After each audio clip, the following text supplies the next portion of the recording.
பூர்வீக சொத்துக்களில் வில்லங்கம் வழக்கு யாருக்கு ஏற்படும்? அதை ஜாதகத்தை பார்த்து நம்ம எப்படி தெரிஞ்சுக்கிறது? அதை பற்றி தான் இந்த பதிவில் பார்க்க போகிறோம்.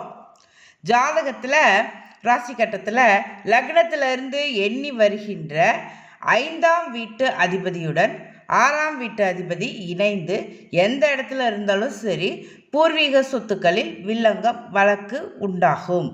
அதுவும் 5ஆம் வீட்டு அதிபதி மட்டும் இல்லை, 5ஆம் வீட்டு அதிபதி 6ஆம் வீட்டு அதிபதி சேர்ந்திருக்கும் பொழுது 9ஆம் வீட்டு அதிபதி அங்கே தொடர்பு கொண்டிருந்தார் அப்படின்னா தந்தை வழி சொத்துக்களில் பிரச்சனைகள் உண்டாகும்.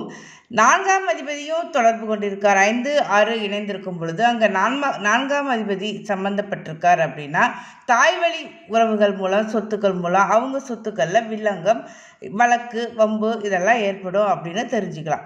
இங்கே நம்ம முக்கியமாக செவ்வாயும் பார்க்கணும். செவ்வாய் நல்ல நிலைமையில் இருந்தார், ஆட்சி உச்சம் பெற்று சிறப்பாக இருந்தார், லக்னாதிபதி நல்ல நிலைமையில் இருந்தார் அப்படின்னா அந்த வழக்குகளில் வெற்றி கிடைக்கும், சொத்துக்கள் நம் கைவசம் வரும் அப்படின்னு தெரிஞ்சுக்கலாம். இல்லை செவ்வாய் நீசம் பெற்றிருக்கார், 6, 8, 12 மறைஞ்சிருக்கார், லக்னாதிபதியும் சிறப்பாக இல்லை, லக்னாதிபதி பலம் இழந்து இருக்கார் அப்படின்னா நம்ம சொத்துக்களை இழக்க நேரிடும். நம்ம சொத்துக்களை அவங்களுக்கு விட்டு கொடுக்குற மாதிரி இருக்கும் எதிராளிகளுக்கு. இந்த மாதிரி தான் நம்ம புரிஞ்சுக்கணும்.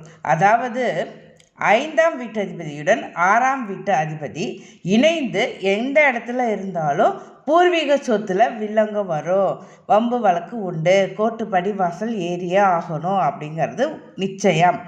அதில் நம்ம 9ஆம் வீட்டு அதிபதி தொடர்பு கொண்டிருந்தார் அப்படின்னா தந்தை வழி சொத்துக்கள் மூலம் பிரச்சனைகள் அப்படின்னு தெரிஞ்சுக்கலாம்.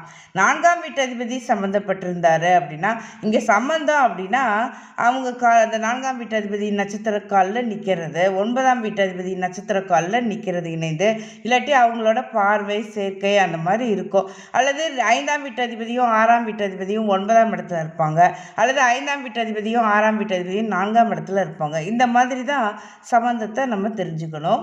இந்த மாதிரி நம்ம பிரித்து பார்த்து தெரிஞ்சுக்கலாம் வழக்கில் வெற்றி கிடைக்குமா அப்படிங்கிறத லக்னாதிபதியையும் செவ்வாயையும் வைத்து முடிவு செய்யணும்.